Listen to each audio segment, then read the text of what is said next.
Welcome to the Heavy Lifts podcast. I'm Nat Borchers, and today we get to talk to Lorissa Addabbo, who is the owner of Common People Yoga and Hot Loft Yoga in Salem, Oregon. A ton of great takeaways from her in terms of how she got into yoga, her story about that, going from COO to the world of yoga. Also, just how she creates community and how she leads. And AJ talks a lot, so be careful. But it's a fantastic episode. So hope you enjoy.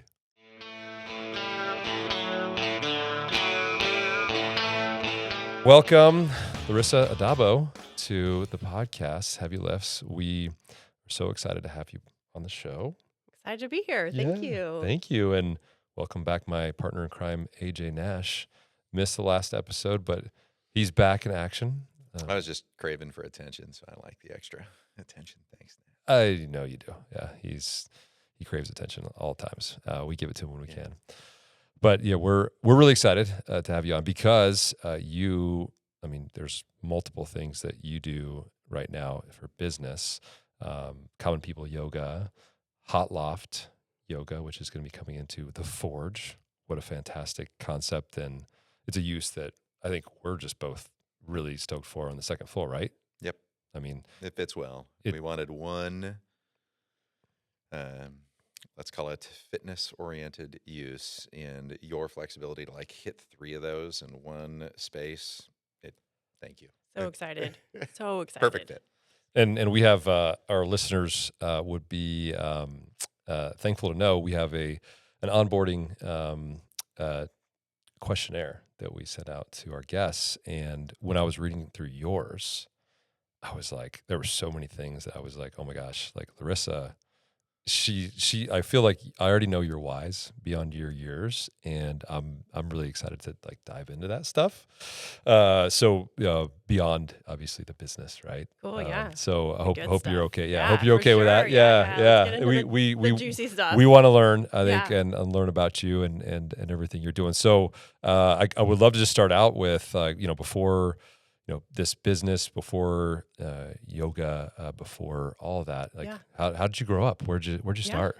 I grew up a little bit of kind of all over the place. So without going into hours worth, my parents both came from kind of broken homes. And so it was kind of a first generation of a stable family, with the exception of we moved around a lot. So my dad would change jobs or whatever. So I was born in Forks, Washington, spent some time in Northern Washington, and then moved around several places in Oregon and Washington and the Northwest, and went to college in Portland.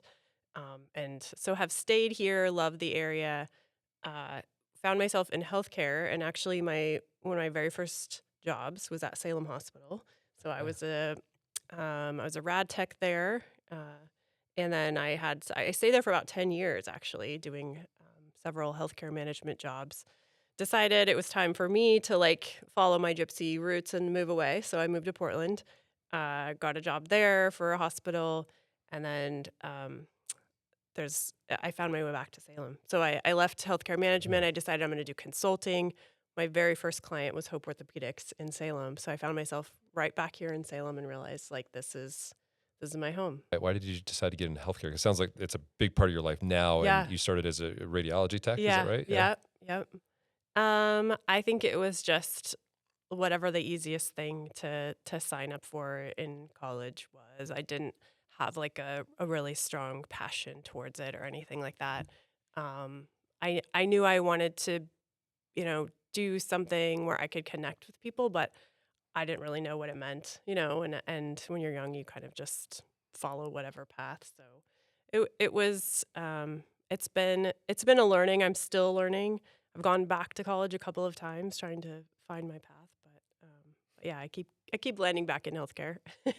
Well, I mean, it's a big industry, isn't it? Yeah, for sure. We were on vacation in Mexico, and there was a little yoga shala really close to where we were staying. And so I walked down every morning, and it was the first time that I had kind of established something where I went every day. It was I went 7 days in a row, and I was like, okay, this is now this is a thing for me that I want to make more a regular part of my life. So I want to dig into this a little more. yeah, So, fitness, working out, yeah, that was probably one of the initial draws into sure, yoga. yeah, But then you got value outside of that. yeah, Like, yeah, explain those who are thinking of yoga as a fitness item. Like, yeah. what is the other value that you Oh just gosh. connected with? I mean, I will try very hard not to like soapbox this, okay? Because I could really try to go into Oh, sales stand mode. up. No, Yes, stand up. yes, I'm okay, like That's here why we we're go. here. No. Yeah, I think a lot of people do come to yoga like they find a yoga class at their gym or something else, and they think like, okay, this is just another,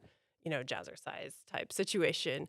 But there's a whole deep um, history and lineage and philosophical background to yoga that's around, you know, uh, really kind of this other introspection and coming back to the self and finding peace and finding this kind of calm. And I could go into all the philosophy behind it, but I think that's the piece that you don't recognize until you take a class, until you find yourself there, and that's the magic that kept me coming back. And I think that's why I still get really excited about it. And I'm very passionate about finding ways not only for myself to learn more and go deeper, but also to provide space for others to find their way there too.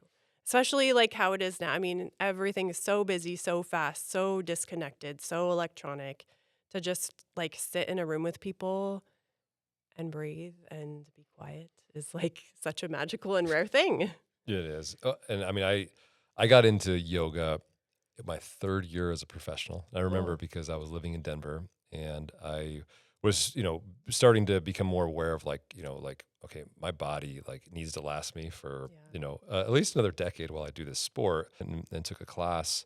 And it was, at a downtown location. It was, it seemed, every yoga studio has its own, of course, like its own kind of culture, right? And it was a little bit more on the yuppie side, right? It's Mm-hmm. like, but because of like location. But I just remember and I remember feeling like awkward about breathing, right? Those things that I was like in my early 20s, like what I've never done this, right?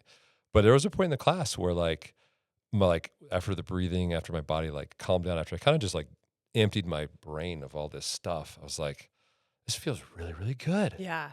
And I was like, I was hooked. Yeah. And I started, getting into it and, regularly taking classes, and especially my off seasons, it was like, my gosh, this is going to give me like some longevity. And I still use, those basic poses, to kind of wake up and Yeah. to get myself to sleep. And it's just, it's incredible.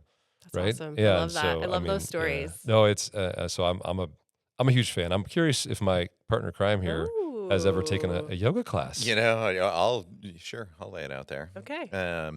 I've taken some yoga classes. Oh yeah. It took me a while in my insecure male brain to just, to me, yoga was awkwardly tight pants, Mm-hmm. and it was an environment that had I thought you too liked much. I thought you liked my tight pants. Well, I comment them on a lot,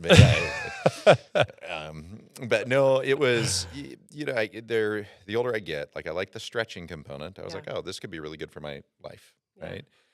The breathing, when I would commit to it, I could see value, but I was so impatient in the years that I should get back into yoga right now, Yeah.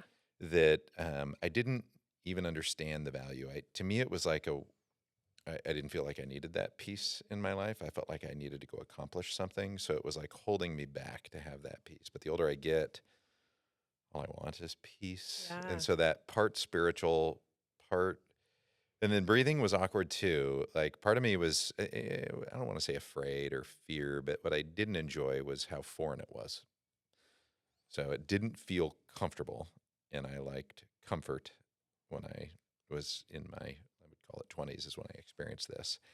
And at this level, I've adjusted that thinking. I like new, I like learning. And so now the combination of body, mind, and then not just physical fitness, but the stretching and the longevity and more wellness instead of fitness Yeah. Yeah. and then the wellness component, not just being physical, but being all tied together in, I would say breathing exercises is something I've done a lot more than yoga recently, just to get through entrepreneurial Yeah, for sure. adventures. Yeah. But no, I'm so not experienced in this category that I'm ready to. It may feel like a sales pitch to you, but I'm a sponge. Like, sell me, please. Love that. I Well, love that. I feel Yeah. like we have to Yeah. when you open up. Yeah. We haven't gotten there yet, but in this discussion. But when you open up Yeah. at the Forge, like I would love nothing more than the opportunity to take a class with AJ. Yeah. Right. 100%. Whenever you get your schedule sorted, and we could go together. And Yes. we could breathe together, and I really want to enjoy that. All right, so you had this moment in Mexico where it's like 7 days straight days of yoga. Like, did you just know right away you wanted to open up a studio, or what happened next? I don't really. So from that point to when I opened a studio, I'm not really sure what sort of aligned in my life, but I was the CEO at Hope Orthopedics at the time. My kids were kind of mid-school years. And I found this yoga teacher training, I don't know, it was probably on the internet or something, that was in Costa Rica. And it was for multiple weeks. And I came home and, kind of told my husband about it. He's like, you should go.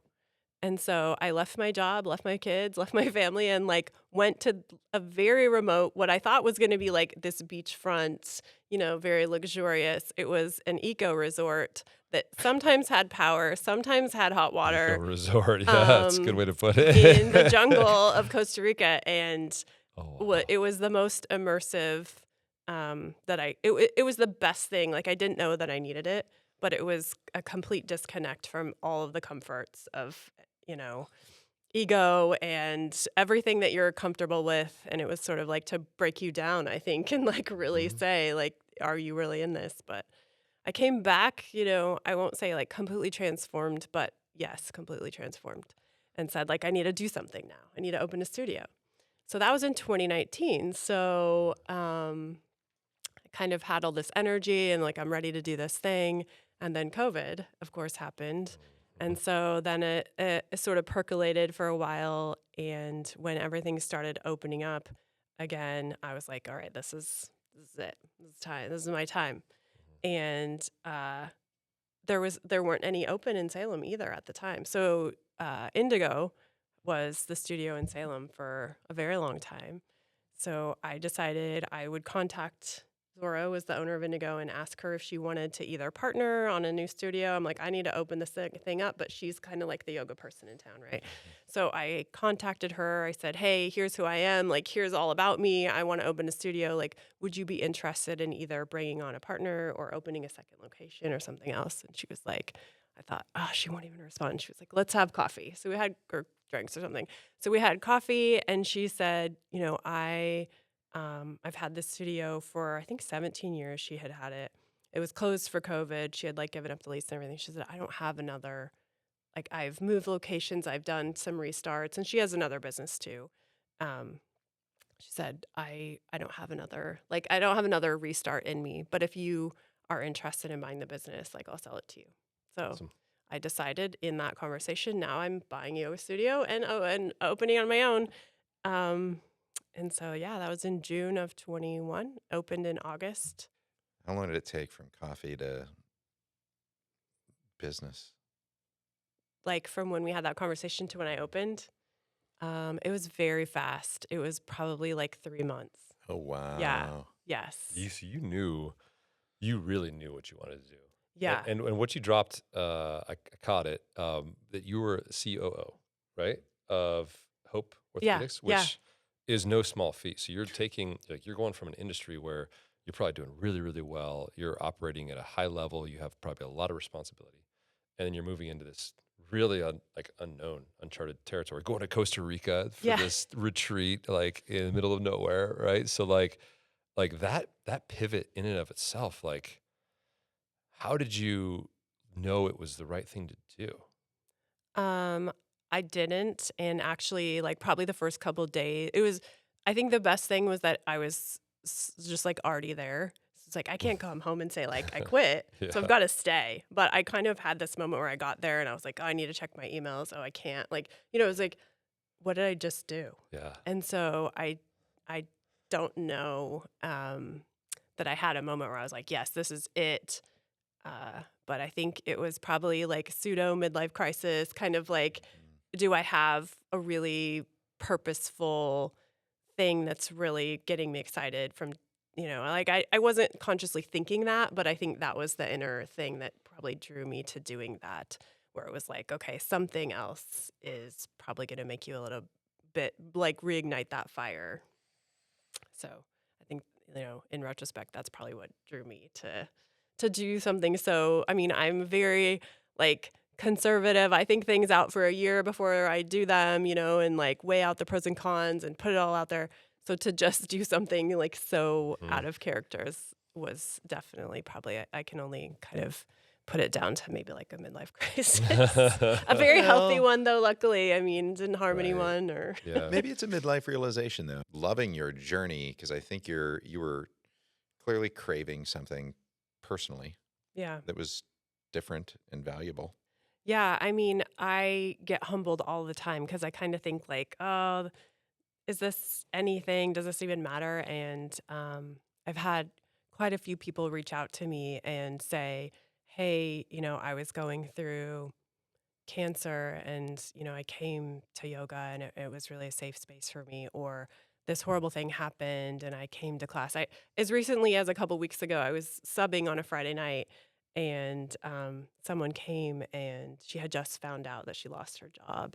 And she was like, I just really need this class tonight. And we like sweated it out together and hugged after. But it was just sort of like, just I think having a place where people can come and just be in a space with other people is so meaningful. Regardless of if it's a great playlist or a wonderful class, it's like the human connection piece. I think is such an opportunity that sometimes we take for granted.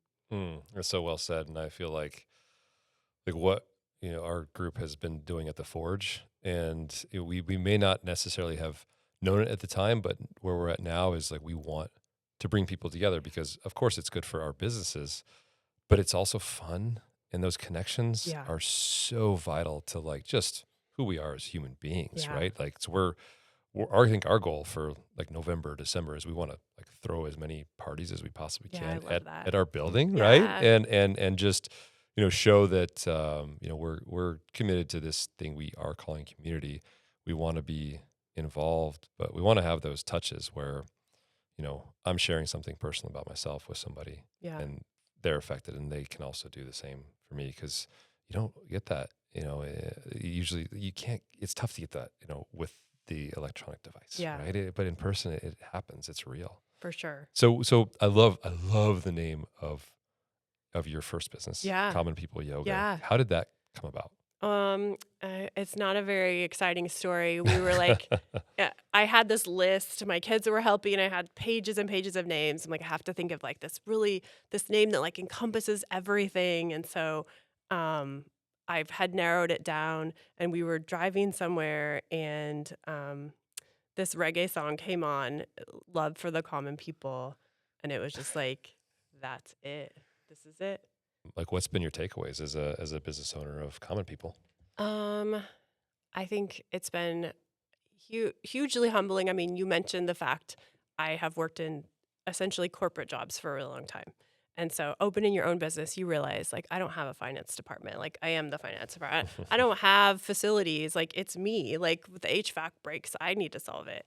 And so I think that's been number one about just the success requires you to be 100% accountable at all times. Not only for the delivery of what you're bringing, but just the day-to-day stuff. So I think that was a realization. I think the biggest learning for me of Common People has been how to bring people in and be hands off with them in a way that encourages them to bring what they're passionate about. And so like some studios will say, and this is not a criticism, it's just what's worked for me. They'll say like, this is our style, come in and teach it. It's basically kind of like a script, like teach this way, this is what we bring. And I have always said like, tell me what's going to make you so excited that you can't wait to get out of bed and come down here and teach. That's what I want you to teach. And so we have a lot of variability. We have tons of way different kinds of classes, all different lineages of yoga, like all different styles. But what people are teaching is what they want to teach. And so they love it. And so that has been great because, again, coming from a background of like, we have to follow these rules and policies and we need to have, several committee meetings before we can make a decision, and no one can like color outside the lines, to just being like, teach it if you love it and other people will connect with that. And it's been so easy because it's like, I don't have to, now that's not to say there haven't ever been any challenges, but for the most part, it's fun to see that sort of creative side. And it is in and of itself kind of a craft, like to bring that and deliver it well and connect with people and build those relationships. It's an art, it's a craft. It's something that people that and have other careers too can come and kind of be creative in a space. I'm so curious. Elaborate a little bit more Yeah. on the nuance there. So, like, Yeah. what is an example of how they might deviate from corporate structure Yeah. and bring joy, passion, life to the Yeah. table? So this might get a little controversial because yoga is in and of itself. That's what this podcast is all about. The root, like the Just root kidding. of yoga has been passed down through generation, through several lineages. There are some original teachers that created some styles of yoga, and then people have replicated that over the years. And so there are some studios that are very specific, like we teach just this style, just this one, teacher's style. And then there are some corporate chains like, yes, Core Power and some others who say like, this is our brand. Like we want our classes to be this. And it's very similar to like a Starbucks or something else. If you are going to get your, soy latte, it's going to be the same, probably the same cup, the same temperature, whatever, anywhere around that you go. We're not that, which is like anyone in business would say, like, you're doing the wrong thing. You need to be prescriptive and deliver it in this way so that people know what they're getting. And, but I don't do that. And it works really well because people can be creative. So they might bring in a piece of, a hatha class, but then they add a little bit of breath work. And at the end, there's some yin and restorative poses. And then they have like this harp music in the background, and somehow it just works. And so that might sound weird, but it's like that ability to be creative, I think, it gets me excited. And it's also raising the bar, right? Because Yeah. people are they're not just replicating and doing a good job of being told, like, here's what we're going to do. Okay, I can do that and I'm going to do it really well. It's like, okay, well, you're like, it's a blank canvas. So you can deliver like something really, really creative. And that's not to say we have like wild stuff, like, Yeah. Circus, like things happening or something like that. But Well, it sounds like fusion from what you yeah. just explained. And I don't know enough to even, I'm Yeah. probably off base here, Yeah. but it sounds like there's different paths for different outcomes. Yes, Or for 100%. different historical, right? Yes. Proof Yes. of concept or Yeah. honoring history. So within the confines of, okay, if you're going to teach a hot flow class, this is the description so that I can look at it and go, okay, that's something I want to take. Or, like a yin class, or we have restorative, or like a gentle class. So what's taught isn't just like a wild card every time. So I probably like overemphasize that. I think really to say, I don't limit what styles people can add onto the schedule. And I want to have enough things on the menu that someone can find something that feels good to them. Got it. And I feel like the only way to do that is to have a lot of variety. I think what you've just described to me is like part of what brings that community together is they can experience not just together, but they experience without telling each other about that Yeah. experience. They're just there. They're just Yes. present in each other's lives. They're Yeah. not putting anything in your life. They're just No. present. Yeah. Yeah. I think I would say just the amount of things that I see happening just organically, people bringing in stuff from their gardens and sharing it or whatever. It's like there is an inherent community aspect of like, hey, I see you in 6 o'clock class every week, and I noticed that whatever, it's like, I think there's that community building that just happens from coming together and sharing space and, doing hard things together and high-fiving after or really noticing that someone's having a hard time. I mean, I think part of that, to your point, the same with the fly fishing, you can't describe it. You're just there kind of sharing this experience, and that alone kind of aligns you with like you feel like this familiarity with people. Well, maybe like the athletics, it's shared growth, Yeah, right? Like 100%. when you're both Yeah. in there in a little bit of, Yeah. like nervous energy, this, Yes. that, and the other, you're Yes. growing together, whether Yes. that's spiritual growth, physical growth. Yeah. So let's just say you're in Nat's shoes. Okay. Because I'm like the Yeah. Robin to his Batman. Okay, I wear the okay. yellow and green pants, and I'm just goofy, and he's Yeah. like Batman, All right? right. He comes in all, I think you're so- selling yourself short a little bit, but Well, okay, okay, keep yeah, going. yes. All right. But he is doing his best to build what we would call community here. Yeah. Some of our goals here being North Downtown. Yeah. But the Forge, but does it become JCPenney, right? Yeah. The Forge, but is it Electric Alley? And in the end, I think our initial outlook was how do we level up the community? Yeah. And then as part of leveling up, it's how do we find the Larissas out there Yeah. and give them enough inspiration to join our team and then get out of the way and maybe let you lead the team after Yeah. this, Yeah. right? Like you might be team mom here shortly Yeah. on our I'm- team I'm- if you're open.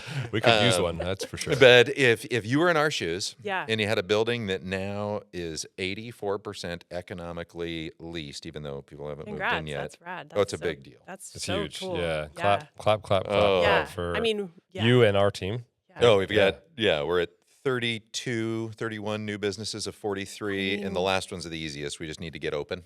And I'm like, how do we bring back that experience when you're walking through this building that is honoring an artist and giving a space for a pop-up that is got multiple pieces of entertainment that you can go out on a Friday or a Saturday night in the holiday season and not even care if you're planned, just walk in and sit down. And I remember being in Ireland recently, like just that's what we did. We walked from pub to pub to pub. We saw what was going on, and then we parked ourselves. How do we build community in the most intentional, mother-like, Yeah. appropriate way Yeah. from your perspective if Oh, you had this man. building? I would say my humble opinion is that what has worked well for me is finding people that are genuine and just asking them. And the surprising thing is that they almost always say yes. They find time to show up. I mean, like the first year I was open, I did some kind of collab with everyone, and some of them were so stupid and weird. But I'm like, hey, do you want to come? Have a pop-up shop of your jewelry in the yoga studio, and then we'll do yoga after. Like, do we want to do like cake and yoga and like? But what it really did is the events, they weren't that great. But all of a sudden, I knew all these people, and I had their cell phone number, and I could call them and connect with them, and they would reach out to me. And still to this day, they'll be like, hey, it's my niece's birthday, and they want to have a yoga class. Can they do it? And so I think part of what you're talking about is like creating a space for those experiences. But really what it is how do you build a network of people that will show up and support it, regardless of if they have a business there or not, that they're like, hey, I care about the success and I want to see it do well. So let's go down there tonight. There's Pure gold. music happening or whatever. Pure gold, though, in it, there's no easy button. Yeah.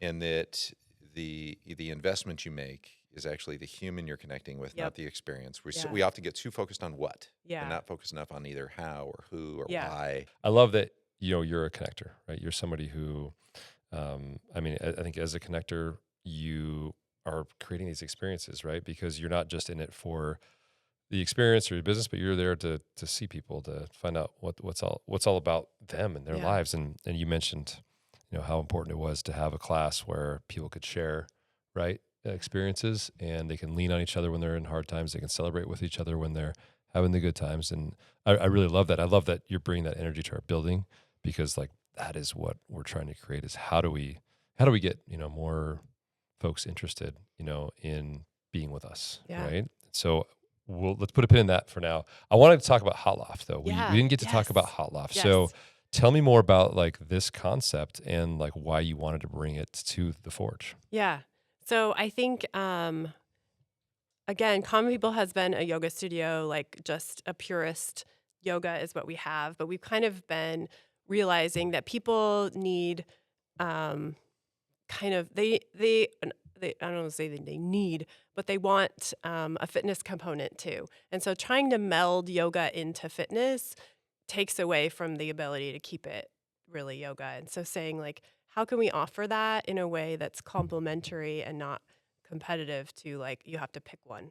Like if you want to take a fitness class, here's a fitness class. If you want to take a yoga class, here's a yoga class. And so the Hot Loft is just an opportunity to expand and really go out towards embracing those fitness classes. We'll have some yoga classes too, because yes, I love yoga. So this is more about fitness then. Yeah. Okay. Yeah. So, and the other piece for me that's been really fun is that several of the instructors that will come there own studios around town. So they will be sort of Collab. yes. So they will be sharing their classes, but also I'm like, promote what you do because people can get a piece of that here. But then if they really want to lean in and go all into that, they can go to your space How and smart is get that? it. Yeah. And so I don't expect you to only like be here. And so I've gotten some really cool people to say yes because I think it's a great component for them to have access to the Forge community, but also to be able to promote their businesses too. So How do we learn from that? That's so brilliant. What makes that brilliant, that recipe? Well, yeah. I mean, in our world, you mean you're talking about investor world, or are you talking about? I'm just sure. Ooh, I like that you went to investor. You made that about Nat. This is good. This is good. You're an investor too. Yeah, no. Come on. But whether it's Forge, whether it's investor, what you just communicated was community gain. You've created a system where community gain equals Hot Loft gain. yeah, exactly. And you've created, I would argue, the co-op, like an Easy Orchards for fitness and Yeah. yoga. Yeah. And by what can we learn? How do we allow people who want to be successful in other areas to use this as a launching pad to share with our community, but to make successful what they're doing anywhere else? And that could be the artist, that could be the bigwigs, that could be right. And I think that the recipe there is part rotation. You've created a space where you don't own them. They're a guest instructor Yep. for you. So Yep. that's intentional business structure.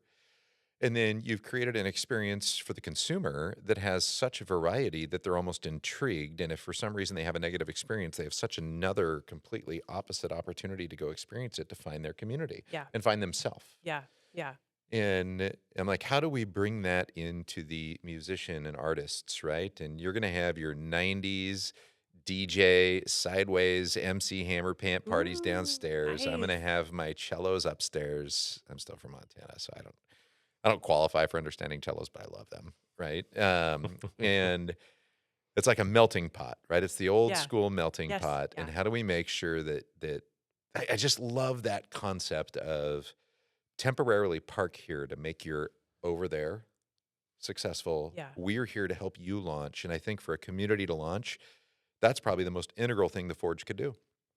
If we could do one thing right, we could give a launching pad, an incubator launching pad, whether it's exposure, right? In the end, changing the world starts with changing yourself and changing your community. And that's, I don't know, I'm excited to be on a team with you now because you're in Yeah. the building, we're in the building, Yeah. and I'm excited to learn.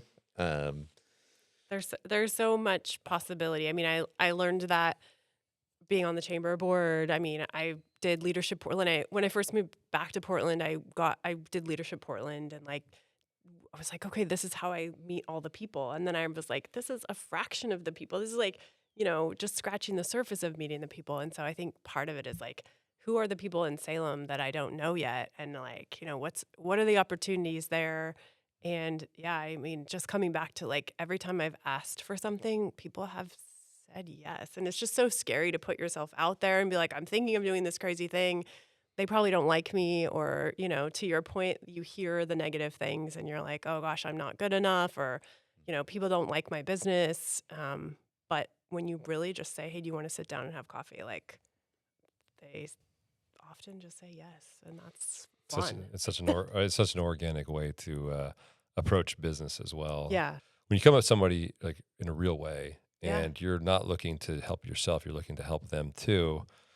It really creates such a better dynamic. And Yeah. I mean, that's what like I think we're all getting at with like our investments and with the Yeah. community. We're trying to like help a community, and we're also trying to help ourselves. And there's a synergy there that is great with parties and all those things. I'm curious, like the heat part of like Yeah. this process. Like where does that come into play in yoga? Because I have taken a Bikram yoga Okay. class, which Yeah. is I think a higher level than you're at. Because I didn't last long in that Yeah. class. I think I got 10 minutes in, and I spent the rest of the class in child's pose because I couldn't handle it. It was just like, oh my god, this is so much. It's like what's the heat component for this this Hot Loft? Yeah. So we do have Bikram classes at Common People. They're not branded as Bikram. They're 26 and 2 series, but it's the Bikram series. Okay. Which, the core Bikram series is 90 minutes, It's 105 so degrees. long. It is insane. But like the endorphins after of like your brain is like fight or flight, like get me out of here. This is horrible. And then at the end, you're like, I survived. Like I can do anything. Like I am invincible. But no, the goal is not to torture people. I think there's been we have seen such growth in the hot yoga classes and just the extra health component of it, which I'm not a doctor, so I'm not gonna quote anything, but there's been tons of clinical studies now about just anything that just going for a run and sweating, you can get the same benefit, but just that sweat component to the fitness and just the health benefits to it. There's also just kind of an overall, when you're already warmed up, when the room's warmed up and your body's warmed up, the flexibility component and how you can get into some of the shapes and some of the movement more gently is incredibly beneficial. So yeah, we're excited about it, about bringing more hot classes. Have you announced when class number 1 is yet? No. It should be in a couple weeks. Yeah, which is like so close. Yeah, we're getting If there, you aren't we? need a tester, Nat and I Yeah, might you do got- a class. We would love that. I'm proposing that you guys should have a class together. I think we should I'm in. we should do that for like the trial run. 100%. Yeah. And Okay. if we can bring in a couple other parties, Let's do it. I Let's know do it. I know I'm so game. I would Oh, I would yes. love it. Like, there's a couple people in our lives who I don't know if their hips work, Yeah. and I'm really curious to see Even outside what of it that, would. I don't would know look if like. they can sit for an hour with us without talking, and I want to Yes. force that. I do too. I Mm. kind of it'd be a good team building actually. And I'm so Um, glad that we both yeah. not saying Yeah, his name. we're not saying his name. Ooh. But yeah, that way I think it would be fun. And if you led the class, like Yeah, I if for you had sure the will. chief leading the Yeah, class, I yeah. think that would Yeah. be I would love that. amazing. Yeah. We're running out of time. Yeah. I had so many questions for you, but I want to just let you end the conversation. Is there any place that you want people to go find you? Is there anything more you want to tell about your business? Find as far as like how to find out about us. Yeah. Yeah. Just find you online or Yeah, find you I on think we're socials. turning our website live next week too, but Okay. we're already on the gram. So the Hot Loft is our Instagram. Common People, if you want to come take a class, we're already open there and would love to have you. I'm really excited to be in the Forge. I will say, like, I have had such a unique experience just the few times that I've stopped by to meet vendors or to look in the space, and just the people that are already here and their businesses coming out, and they already know who I am. They're already so welcoming. They're already so like, is there anything I can do to help? I can just feel the energy that's already here. And so I'm really, really excited. I cannot wait to be here. So grateful. We're excited to have you. Thank you so much, Lorissa. It's been Thank you. an absolute pleasure to have you on, and I feel like there's so many takeaways for us and our business. So we're grateful for that, and we're grateful to take a class from you. Yeah, very I soon. can't wait. I That'll can't be- wait. It's That gonna be needs to it's be gonna be a like- Got blast. a little bit of Yes. fear. I'm going to Yeah. pretend like I We don't. need to like Yeah. video that. Oh yeah, there'll be That's video. Yeah, it'll be good. We'll see if AJ can. Hey, there's And our like other a friend good can bear keep in his the mouth- woods story. You just bring someone a little slower than you, and it builds your confidence. That's I'm going to bring a guest. Yeah, it sounds great. Well, we can't love wait. it. Well, thank you again. Thank you.